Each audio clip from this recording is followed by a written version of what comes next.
Hello, welcome to Virgo Philippines. So, ito po yung reading natin for Virgos. General love reading. For those of you na hindi pa nakaka-subscribe, please do subscribe naman, guys. Hopefully, makarelate ka sa reading na ito. Kung hindi, okay lang. May mga next readings pa naman. Hindi naman talaga ito personal reading. So, pwede kang makarelate, pwedeng hindi. Kung makaka-relate ka, kunin mo lang yung mga magre-resonate sa'yo. Okay, let's start your reading, Virgos. Sun, Moon, Rising, Venus, Jupiter. This is love reading, by the way. La Estela is here. Yan. And you do have here the Queen of Coins. Wow.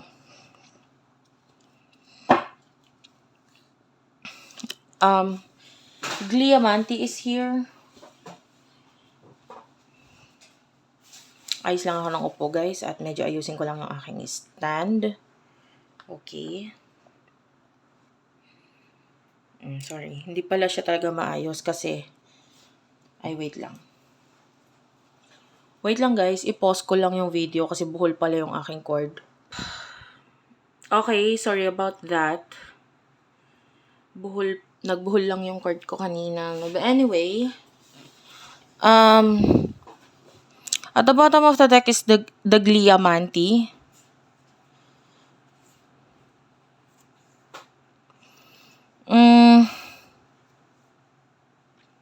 For those of you na in a relationship, nakakita tayo ng ganun, mga magkakarelasyon. High chance, no, na makuha mo yung gusto mo, yung pangarap mo, pangarap ninyo, ng person na kakonect mo sa sikap mo, you know what I mean? Kasi nakikita natin dito, Gliamanti, there's a lot of love, a lot of passion, relationship para sa iba, na yung isa nga lang sa inyo is hindi willing makinig, hindi willing magbago, no? Kasi yung pagbabago, hindi yun sa dahil sinabi mo na baguhin mo or dapat ganito ka, ganyan ka. So, I know you are born, of course, you're a Virgo, so born perfectionist ka talaga. Pero, kahit anong perfect mo, nakikita mo yung mali, yung kamalian ng person na kakonect mo, pero maaari hindi niya nakikita yon sa sarili niya. Hindi niya nakikita yung mga mali niya. Hindi niya nakikita kung ano yung mga dapat niyang ayusin sa sarili niya. And then, ikaw yung magsasabi sa kanya, but with the L alta sa sacerdotesa, ayan, nakikita natin, actually, you are a very highly intuitive person. Nakikita din natin, very spiritual ka. This is your energy. And dahil dito, maaaring marunong kang makiramdam sa mga tao sa paligid ninyo, sa mga ibang tao na apektado or kasama or kakilala dito sa connection na ito. Pwedeng mga close friends, families. So, parang kahit hindi sila magsalita, naririnig mo sa pakiramdam mo kung ano yung sinasabi nila. And then, pwedeng sa person mo, ikaw ito with the Queen of Wands na tinatry mong ayusin, tinatry mong magbigay ng advice, tinatry mong, turuan. No? Now, you do have here El Hierophante. So, nakikita natin na parang gusto mo siyang maturuan. Kasi actually hindi ito nakakatulong sa kanya. Pwedeng sa inyo, parang ganun. Kung ano man yung mga itinuturo mo dito. With the Five of Coins, there's a lot of losses here. Pwedeng may kinalaman sa career, money, etc. So maraming nawawala, maraming nasasayang. So ito tendency with the Ten of Wands, napapagod ka, ikaw ang nakikita natin na may buhat-buhat, ikaw ang may responsibilidad, obligasyon, na pwedeng itong taong kakonect mo, hindi niya maibigay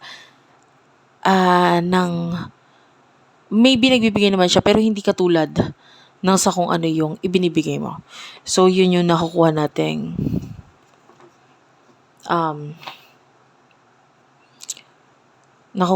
energy sa inyo dalawa.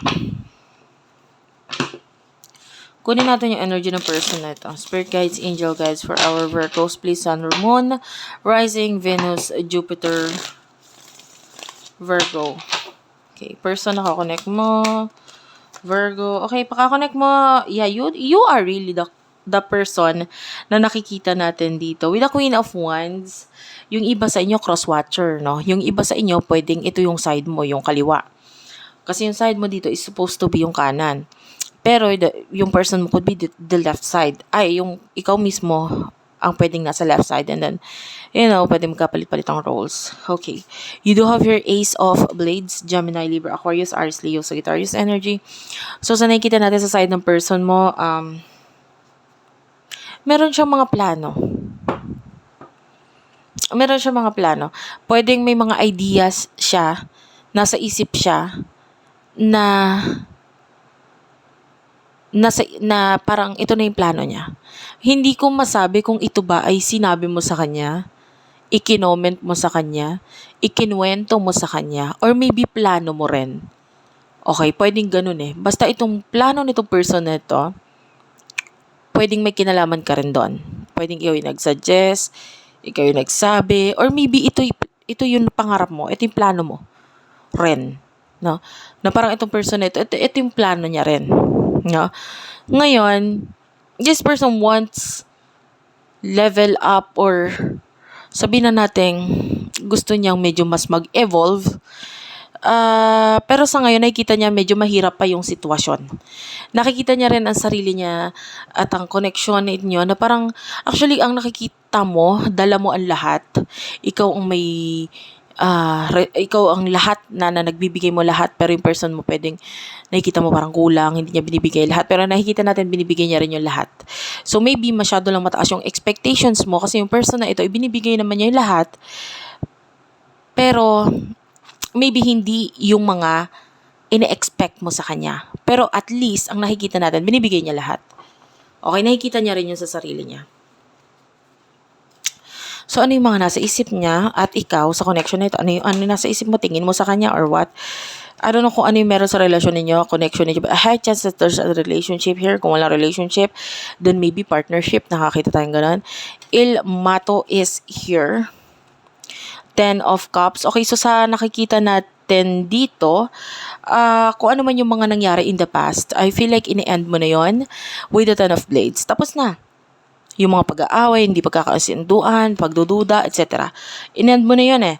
Napalitan nito ng love, 10 of Cups. This is all about love. This is you na nakikita mo yung situation mo with this person na ang nasa isip mo, gusto ko magkaroon ng new beginning pero kasama na tong taong to. Gusto ko ng masaya at maaaring nakikita mo itong person na ito na siya yung makakapagpasaya sa'yo. Kung ano man yung mga new beginnings mo, maybe kasama na siya doon. That's the energy. So, ano yung mga nasa isip mo, isip ng person na ito towards you, isip at tingin niya sa'yo, spirit guides, angel guides. You do have here, Queen of Blades. Justicia is here. Well, yung person na ito is nakatingin sa katotohanan, sa realidad. So, if you feel like hindi niya nakikita, hindi niya naiintindihan, kung ano yung ibig mo sabihin, malinaw sa kanya yon. Nakikita niya yon. I feel like the person na to is willing to cut off, tanggalin, putulin, kung ano man yung maaaring mga sinabi mo sa kanya. Maaaring ikaw ito na may in-advise sa kanya, sinabi sa kanya, natanggalin mo to, ganito, ganyan.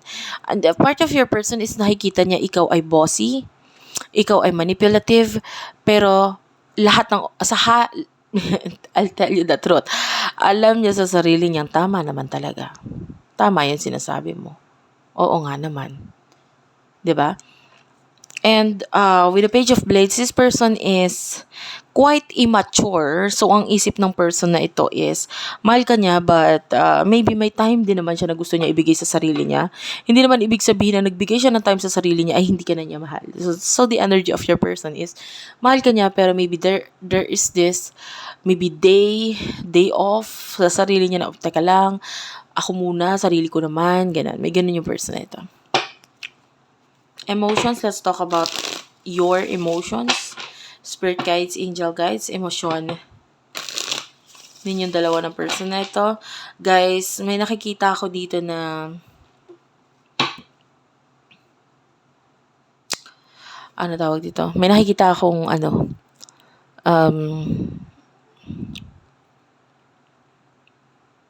manifestation. Ayan. Magaling ka mag-manifest. You don't know how or hindi mo nakikita kung paano ko nasabi, or kung sa sarili mo, nakikita mo ba yung magaling mag-manifest, ganito, ganyan. Pero magaling ka mag-manifest. Naaral mo na yan. Yung iba, natutunan mo na. Alam mo yung pagmamanifest, hindi lang yun basta positive, positive, positive lang tayo mag-isip. Nakikita natin dito is yung pagmamanifest na ginagawa mo, sinasa puso mo din eh. Naniniwala ka din talaga na nandun ka na, na malapit ka na. 'Di ba? Meron kasing manifestation na ang nasa isip ng tao, in the future, ganito ako. Medyo malayo pa, pero mararating ko yun. Minamanifest na. Pero yung manifestation mo is unti-unti mo nang ina-apply, unti-unti mo nang sinasalita kung ano man yung wala pa naman sa'yo, pero feeling mo nandun ka na at unti-unti na nagkakaroon ng paplano, hinuhubog mo na rin pati yung mga tao sa paligid ninyo or sa'yo. Okay, magaling ka mag-manifest. I really do like your energy. What is your emotions towards this person? Emotion, Although nakita naman na natin yung pagmamahal, alamin pa natin ano yung mga emosyon dito. 9 of Wands is here. 7 of Cups. Oh, wow. Alam mo, sa totoo lang, nagugulat ako sa mga nakukuha kong mga messages dito. La Morte is here. Page of Wands, 5 of Cups, 2 of Wands, 7 of Coins, and Il Hierophante. Bottom of the deck is the Page of Blades. Okay.